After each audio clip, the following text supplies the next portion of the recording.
और जब भी मेरी आपसे बात होती है तो फ़ोन पे हर हर महादेव से ही शुरुआत होती है। तो पिछली बार भी मैंने आपसे महादेव को लेकर कुछ सवाल किए थे और आपने बहुत ही अच्छे से जवाब दिया था, हाँ। किस तरह से वो परिवार को बांध के रखते हैं और तमाम चीज़ें बताई थी। तो अब क्योंकि महाशिवरात्रि आ रही है, तो मैं पूछना चाहती हूँ कि महाशिवरात्रि पर कुछ ऐसे उपाय किए जा सकते हैं जिससे शिव प्रसन्न हो जाए? देखिए, शंकर जी को प्रसन्न करना तो बड़ा साधारण है, बहुत आसान है। हाँ, सब यही शंकर कहते हैं। जी भाव के भूखे होते हैं क्योंकि उनको कहते हैं आशुतोष। आशुतोष मतलब शीघ्र प्रसन्न हो जाते हैं। हाँ, उनको प्रसन्न करने के लिए एक लोटा जल ही काफ़ी है।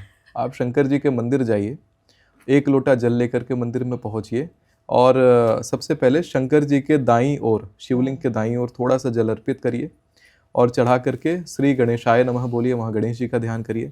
शंकर जी के सामने जो कटी जब जाती है इस प्रकार से, तो वहाँ पर माँ अशोक सुंदरी बैठती हैं, शंकर जी की बेटी। अच्छा। अशोक सुंदरी माता पर चढ़ाइए जल। फिर आप शंकर जी के बाईं तरफ स्कंद जी महाराज यानी कार्तिकेय जी बैठते हैं। स्कंद मेरे बेटे का भी नाम इसलिए रखा अरे मैंने, कार्तिकेय जी वाह! से इंस्पायर होकर के, स्कंद गुरु। तो स्कंद जी के ऊपर आप थोड़ा सा जल अर्पित करिए और शंकर जी के ठीक जो दक्षिण वाला भाग होता है वहाँ माँ भगवती बैठती हैं। भगवती पर जल चढ़ा करके, नाग देवता पर जल दे करके फिर शंकर जी को जल अर्पित करिए। कैसे? तो जल की एक पतली सी धारा गिरे, धीरे धीरे गिरे, बिल्कुल स्पीड में नहीं, धीरे धीरे पतली सी धारा गिरे। और जब तक वो धारा गिर रही है 1.5 मिनट लगता है रुद्राष्टकम पढ़ने में। अगर स्पीड पढ़ेंगे तो 1 मिनट के अंदर हो जाएगा। नमामि शमीशान निर्वाण रूपम विभुम व्यापकम ब्रह्म वेद स्वरूपम निजम निर्गुणम निर्विकल्पम निरीहम चिदाकाशम आकाशम संभजेयम। इस प्रकार करते हुए धीरे धीरे जल की धारा को उन पर गिरने दीजिए। आप देखेंगे कि आपको अद्भुत आनंद का अनुभूति होगा और शंकर जी प्रसन्न होंगे। उसके तत्पश्चात शिवलिंग के ऊपर अपना माथा रखिए, सर रखिए शिवलिंग के ऊपर और रख करके आप गायत्री मंत्र को 5 बार पढ़िए और महामृत्युंजय मंत्र को 5 बार पढ़िए। उसके बाद आप शंकर जी की शक्ति से सीधा कनेक्ट हो जाते हैं। ये शिव शक्ति, अभी आपने शक्ति बोला तो शिव शक्ति का जो स्वरूप है उसके बारे में पूछना चाहूँगी और साथ ही ये भी पूछना चाहूँगी कि शिवरात्रि का महत्व क्या है, महाशिवरात्रि का? शिवरात्रि, जब हम शिवरात्रि की बात करते हैं तो इसके पीछे एक कथा आती है जो शिव पुराण के विद्येश्वर संहिता में आपको यह कथा मिलती है और ठीक इसी कथा को आगे कंटिन्यू किया जाता है रुद्र संहिता में। सृष्टि खंड, रुद्र संहिता का सृष्टि खंड है, वहाँ पर आपको इसका उल्लेख मिलता है कि भगवान शंकर जी का प्राकट्य दिवस के रूप में इसको मनाया जाता है। जिस समय भगवान विष्णु और भगवान ब्रह्मा जी का अवतरण हुआ था तो उसी क्षण दोनों में एक प्रकार से समझिए कि एक वार्ता से बहस छिड़ गई थी कि मैं श्रेष्ठ हूँ या मैं श्रेष्ठ हूँ। तो ज्योतिर्बिंदु के रूप में, ज्योतिर्स्तंभ के रूप में भगवान शंकर वहाँ अवतरित होते हैं और वो कहते हैं कि जो इसका छोर पहले पता करेगा वही जो है दोनों में से श्रेष्ठ है या वही जो इस सृष्टि का मालिक है। तो दोनों अपनी अपनी दिशा में जाते हैं। ना भगवान विष्णु को तो नहीं मिलता छोर, तो वो कहते हैं कि ये तो अनंत है, लेकिन भगवान ब्रह्मा को रास्ते में केतकी का पुष्प मिल जाता है और वो वहाँ पर कहते हैं कि केतकी से कहते हैं तुम झूठ बोल देना कि हाँ मैं तो छोर पे थी। और वो आते हैं, हाँ मुझे पहले छोर मिल गया था और छोर पर ये केतकी का पुष्प मिला। केतकी कह देती है, भगवान शंकर तुरंत क्रोधित हो जाते हैं। ब्रह्मा जी के उस समय 5 सर हुआ करते थे, एक सर उनका खंडित हो जाता है और अब चतुर्मुखी ब्रह्मा हमारे पास है, तो 4 मुख वाले ब्रह्मा बच जाते हैं। तब जाकर के भगवान विष्णु ने और भगवान ब्रह्मा जी ने उनको शांत करने के लिए शंकर जी को बहुत सारी स्तुतियाँ गाई होती है। उस समय केतकी पुष्प को श्राप मिलता है कि किसी भी पूजा अर्चना में तुम्हारा प्रयोग नहीं होगा। जो केतकी का पुष्प है कभी पूजा में प्रयोग नहीं किया जाता और उन्हें श्राप मिलता है। और भगवान शंकर जब वो आराधना, बहुत लंबी आराधना होती है, कई कल्पों तक वो आराधना चलती है। अभी सोचिए कि हमने रुद्राष्टकम का अगर चर्चा किया तो 1-1.5 मिनट का खत्म हो गया। हमने शिव तांडव का चर्चा किया तो 7 मिनट 8 मिनट में खत्म हो गया। लेकिन वो कैसी स्तुति होगी कि वो कई कल्पों तक चली थी और वहाँ पर तपस्या किया गया था। तो भगवान शंकर शिवलिंग के रूप में अवतरित होते हैं और शिवलिंग को प्रदान करते हैं कि इस आकृति का तुम पूजन करो। तो वही आकृति का जो प्राकट्य दिवस है वही महाशिवरात्रि है। ठीक है, तो इसमें विवाह नहीं हुआ था क्या? महाशिवरात्रि के विवाह को लेकर के होने को लेकर के बहुत अपवाद मिलता है। शिव पुराण में विवाह के अलग मुहूर्त को बताया जाता है, महाशिवरात्रि को विवाह मुहूर्त के रूप में नहीं बताया जाता। ओह, तो ये तो धारणा है कि महाशिवरात्रि मतलब शिव पार्वती का विवाह। महाशिवरात्रि को प्राकट्य दिवस माना जाता है माना भगवान जाता है, शंकर ठीक का। है। शिवलिंग का जो अनंत स्वरूप है, निराकार स्वरूप जो शिवलिंग का है, उसका प्राकट्य हुआ था महाशिवरात्रि की रात को। तो इस दिन क्या कुछ किया जा सकता है ताकि आगे आने वाला जीवन सुखमय हो? और जैसे कहते हैं कि मुझे शिव जैसा वर चाहिए, तो लड़कियों को शिव जैसा वर भी मिल जाए। देखिए, मूल रूप से देखा जाए तो 4 स्तंभ हैं धर्म के: सत्य, तप, दया, दान। तो जो सतयुग था उस समय सत्य होता था सबसे बड़ा तपस्या, त्रेता में तपस्या सबसे बड़ा तप होता था, द्वापर में दया, द्वापर में दया का नाश हो गया था, और कलयुग में दान ही सबसे बड़ा धर्म का स्तंभ है जो यहाँ काम करता है।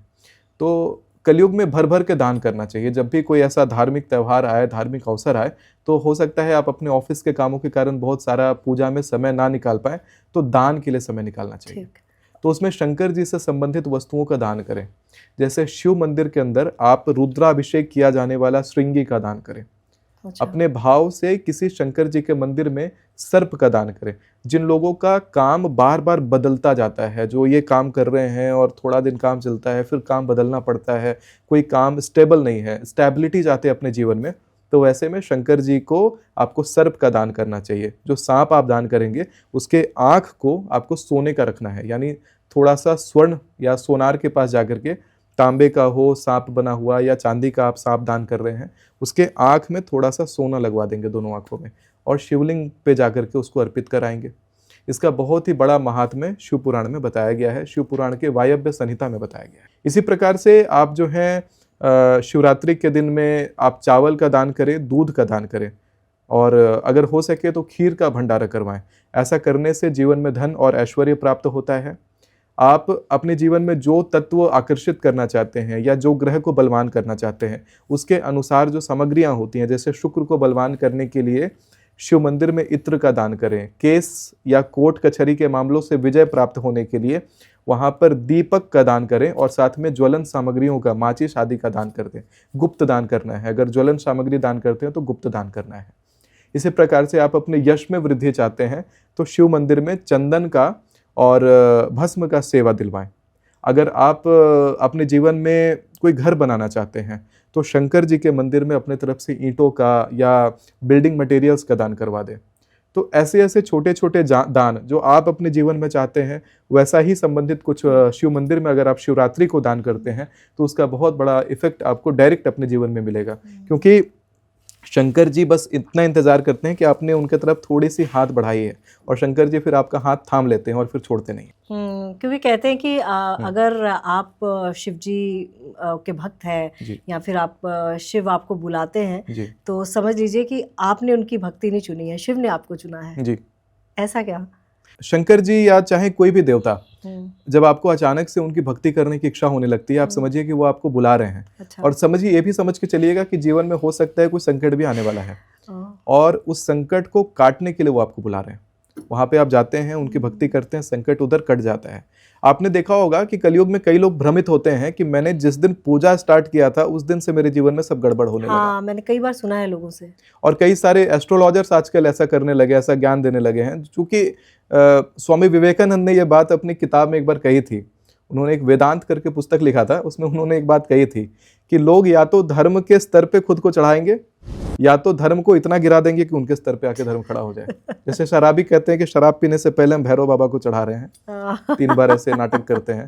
तो उसी प्रकार से आजकल के बहुत मॉडर्न एस्ट्रोलॉजर्स जो हैं, वो इसी प्रकार धर्म पर सीधा आक्रमण करते हैं कि आपके कुंडली में जो योग दिखाई पड़ता है कि पाप ग्रह प्रबल हैं, आप पूजा पाठ करेंगे तो आपको नुकसान होगा, और वो बात मन में भर देते हैं लोगों की कि लोग पूजा पाठ करना बंद कर देते हैं। ऐसा कहीं होता नहीं है कि पूजा पाठ करने से किसी को नुकसान हो जाए। आपके जीवन में उस समय कोई बहुत बड़ा हानि होने वाला था, किसी की मृत्यु तक होने का योग होता होगा, जिस समय एक्सीडेंट होकर समझिए रह गया।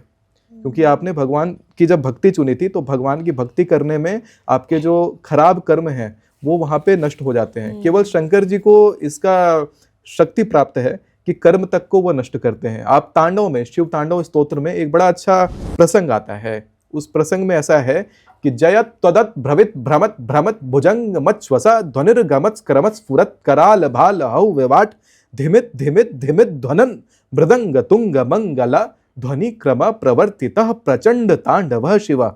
तो जो ध्वनि का क्रम है, यानी ध्वनि जब हम मुख से ध्वनि निकालते हैं तो ध्वनि आगे की तरफ बढ़ती है, एक क्रम से बढ़ती है, लेकिन ध्वनि के क्रम को भी परिवर्तित कर दें, यानी उल्टी चला दें, यानी समय का जो गति गया आगे उस समय को भी पलट दें, वो शंकर जी को उसकी सत्ता प्राप्त है। आपने देखा होगा कि ना तो देवी भक्ति करने से ना विष्णु भक्ति करने से जो चीजें प्राप्त होती हैं, यानी कर्म फल, खराब कर्म का फल भी नष्ट करके शंकर जी आपको वरदान दे देते हैं। तभी राक्षस आदि भी, क्योंकि वो तो राक्षसों के भी देवता हैं और किन्नरों के भी देवता हैं, मनुष्यों के भी देवता हैं और देवों के भी देवता हैं, तभी उनको महादेव कहते हैं। तो महादेव जो हैं वो आप चाहें कितने भी आपने कर्म जीवन में खराब कर लिए थे, लेकिन जैसे ही आप शंकर जी को प्राप्त करने की इच्छा अपने अंदर व्यक्त करते हैं और उनको उनके तरफ आप बढ़ जाते हैं, तो शंकर जी आपको तत्क्षण शुद्ध कर देते हैं। हालांकि शुद्धि का नियम तो अलग है इसमें, क्योंकि कहते हैं कि ये शुद्धि धीरे धीरे होती है। आपने, ऐसा नहीं है कि आपने जानबूझ करके कोई कर्म करा खराब और उस कर्म से शंकर जी आपको तुरंत शुद्ध करके आपको स्वर्ग प्राप्ति करवा दे, ऐसा संभव नहीं है, लेकिन धीरे धीरे वो शुद्धि होती है। एक मंत्र है, कहते हैं अपवित्रः पवित्रो वा सर्वावस्थां गतोपि वा यः स्मरेत् पुंडरीकाक्षं सह बाह्याभ्यन्तरः शुचि। तो इस मंत्र में क्या होता है कि जब हम भगवान की भक्ति करते हैं, अपवित्र हो चाहे पवित्र अवस्था में हो, तो भगवान की भक्ति करने मात्र से हमें हमारा अंदर और हमारा बाहर दोनों शुद्ध होने लग जाता है। बाहर तो शुद्धि हो गई, यानी स्नान जैसा हो गया, और अंदर से भी शुद्धि होनी शुरू हो जाती है, यानी आपके विचार अच्छे होने लग जाएंगे, मन का भाव अच्छा होने लग जाएगा। और जैसे जैसे शुद्धि होगी, कई बार लोग ऐसा करते हैं कि कुछ लोग ऐसे होते हैं जो तंत्र करते हैं बाकायदा किसी को नुकसान पहुंचाने के लिए, और कई लोग भगवान का आश्रय पकड़ लेते हैं कि प्रभु ये व्यक्ति मुझे बहुत परेशान कर रहा है, आप इसको परेशान करिए, और उसके लिए पूजा करना शुरू करते हैं भगवान की। हाँ। लेकिन पूजा करते करते उनका मनोवृत्ति ऐसा हो जाएगा कि अब छोड़ो, जो था वो गया, अपना समय निकल गया, अब आप मेरा देख लो भगवान। तो भगवान के पास जाने से इतनी शुद्धता आ जाती है भाव की। हाँ, ये बात आपने बिल्कुल सही की। अब मैं रिलेट कर पा रही हूँ उस चीज़ जी। से, और मैं अपने आप को सौभाग्यशाली मानती हूँ कि मेरे को मतलब शंकर ने कई बार बुलाया है। बनारस में मैं कई बार गई हूँ, कैलाश नंद गिरी जी से मुलाकात का सौभाग्य मिला। तो मुझे लगता है कि कहीं ना कहीं मेरे पे भी आशीर्वाद है शिव शंकर का। अब मेरा अगला सवाल ये है कि महाशिवरात्रि पे ऐसी कौन सी चीज़ें हैं जो अवॉइड करनी चाहिए, जो बिल्कुल नहीं करनी चाहिए? देखिए, महाशिवरात्रि में सर्वप्रथम अपने कर्मों को बहुत अच्छा रखना चाहिए। आपको किसी को हानि नहीं पहुंचाना है, किसी के बारे में नकारात्मक नहीं सोचना है, इनफैक्ट खुद के लिए भी नकारात्मक नहीं सोचना है। आप सोचिए, जहां पर अनंत ज्योतिर से भगवान स्वयं प्रकट हो रहे हैं, उस दिन की ऑरा बहुत स्ट्रांग होगी, उस दिन मैनिफेस्टेशन बहुत ज़्यादा काम कर रहा होगा। आप क्या मैनिफेस्ट करते हैं वो आपके आगे के जीवन को निर्धारित करेगा। उस दिन कई सारे लोग सुबह उठ करके पूजा नहीं कर पाएंगे, उस दिन कई सारे लोग भगवान के ऊपर ध्यान नहीं लगा पाएंगे। बहुत सारे घरों में जहाँ पितृदोष पहले से होगा, वहाँ जबरदस्त क्लेश शुरू हो जाएगा, क्योंकि भगवान आपकी परीक्षा लेते हैं कि आप वैसी सिचुएशन में आप कैसे रिस्पॉन्ड करते हैं, क्योंकि वही डिसाइड करेगा आगे आने वाला समय आपका कैसा रहने वाला है। तो क्योंकि ये जो वर्ष भी है 2026, इसमें जनवरी में 4 दिन के लिए पंचग्रह राजयोग बना था, जनवरी के शुरुआत में मैनिफेस्टेशन का, और वो क्योंकि पहले महीने में लगने के कारण पूरे वर्ष में मैनिफेस्टेशन का प्रभाव है। इस वर्ष की नवरात्रि, इस वर्ष का जो महाशिवरात्रि है वो बहुत खास है, क्योंकि उस दिन का मैनिफेस्टेशन पंचग्रह राजयोग से डायरेक्ट कोरिलेट करेगा, और उसका डायरेक्ट प्रभाव आप जो भी सोचेंगे उस पर पड़ेगा। अगर आप नकारात्मक इन्वायरमेंट में हैं और नकारात्मकता मन में बैठ गई, तो आगे आने वाले जीवन में वही चीज़ें होंगी जो आपने शिवरात्रि के दिन सोची थी। किसी के लिए ना नेगेटिव सोचना है, ना बोलना है, ना मनहूस बातें करनी है। जो बोलना है पॉजिटिव बोलना है, हमेशा बोलना है हाँ ये काम करना है, ये होके रहेगा, ऐसा मन में विश्वास खुद को दिलाना है, तो वो चीज़ हो जाएगी। नेगेटिव सोचने वाले लोगों से दूर रहना है, नेगेटिव वातावरण से दूर रहना है। आसपास नेगेटिव लोग हों आपके, छुट्टी लीजिए और चले जाइए हॉलीडे पर। मेक श्योर कि you are in a positive environment. ये जो त्योहारों पे और अच्छा जो दिन होता है ना, घरों पे कलेश जरूर होते हैं, कई घरों में मैंने देखा। तो अभी आपने बताया कि पितृदोष के कारण होते हैं। जी। और ऐसा अक्सर होता है कि कोई अच्छा दिन है या किसी का जन्मदिन है या फिर कोई त्योहार है, दिवाली ही है, तो आपके घर में कलेश जरूर होगा। देखिए, पितरों को जब ठीक से श्राद्ध नहीं मिला होता है, क्योंकि आप अभी सामने तो बैठी हैं, आप अपने आप में कोई स्व अवतरित तो हुई नहीं थी, आपके पीछे आपके पूर्वज भी खड़े हैं, आपके पूर्वज आपके द्वारा बोलते हैं, आपके पूर्वज आपके ऊपर आकर के बात करते हैं।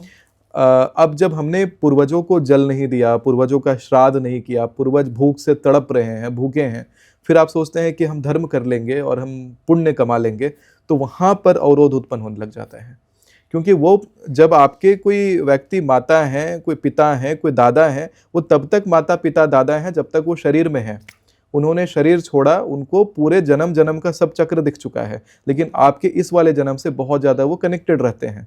लेकिन जब उनको पिंड नहीं मिलता है, जब उनको भोजन नहीं मिलता है, क्योंकि कुछ ऐसे भी पितृ होते हैं जिनका जो प्रेत योनि, पिशाच योनि आदि में भी गए रहते हैं। ऐसा तो है नहीं कि सभी कुल में सभी देव योनि को प्राप्त कर जाएं। तो कुछ का वैसे में क्या होता है, कुछ का मुख बहुत छोटा होता है, एकदम बिल्कुल सुई की नोक के बराबर, और भूख उतना ही प्रबल होता है। और उनको खाने के लिए चाहिए होता है आपके घर का गिरा हुआ अनाज, आपके घर में जिस खाने में बाल आ गया वो खाना, तो ऐसी ऐसी चीज़ें उनको चाहिए होती है। तो वो ऐसे ऐसे सिग्नल देते हैं कि मैं भूखा हूँ। और जब पर्व त्यौहार का दिन आएगा तो उस समय चाहे क्लेश करवाएंगे, चाहे पूजा के सामग्री में बाल पहुँचा देंगे, प्रसाद में बाल पहुँचा देंगे, किसी भी तरीके से आपको वो सिग्नल देने के लिए पूरा अपना फोकस लगाएंगे। क्योंकि भगवान से वो भी प्रार्थना करते हैं कि हमें किसी प्रकार से ऐसा आप अवसर प्रदान करें कि जो हमारे जो वंशज हैं वो हमें पिंड दें, क्योंकि हम तड़प रहे हैं। और क्योंकि आप वंशज हैं, जीवित हैं, आपके पास ही वो पावर है कि आप उनको पिंड दे सकते हैं। इसी कारण विवाह भी होने में बहुत लोगों का लेट होता है, विवाह टूटने लग जाता है, क्योंकि जब तक पितृ शांत नहीं है तो कुछ भी शांत जीवन में नहीं रह सकता। तो चलिए हम यही प्रार्थना करते हैं, जैसा कि आपने बताया कि महाशिवरात्रि पर पॉजिटिव बात करें, पॉजिटिव सोचें, पॉजिटिव लोगों के बीच में रहें। और अगर आपको लग रहा है कि बहस होने की ज़रा भी गुंजाइश है तो आप थोड़ा सा चुप हो जाइए, संयम बरतिए, क्योंकि बहुत बड़ा दिन है, महाशिवरात्रि है। और अगर आप शिव के भक्त हैं, और जैसा कि पहले भी हमने बात की कि शिव तो भाव के भूखे होते हैं, तो अगर आपको शिव प्रिय है तो आपको शिव बहुत प्यार करेंगे, भर भर कर देंगे। तो महाशिवरात्रि की भी आपको ढेर सारी शुभकामनाएं। और हाँ, जो प्रेडिक्शंस की है उसको ज़रूर अमल में लाइएगा, थोड़ा सा बचाव कीजिएगा, अपने घर वालों के साथ रील्स शेयर कीजिएगा, एपिसोड शेयर कीजिएगा, और हो सके तो एहतियात बरतिएगा। सिर्फ एहतियात बरतने के लिए कहा जा रहा है, क्योंकि जीवन किसी का नहीं रुकता, वो चला जाता है और कोई भी किसी के जीवन को प्रभावित नहीं कर सकता। लेकिन बस हमारी आशा यही है कि आप खुश रहें, मंगल रहें।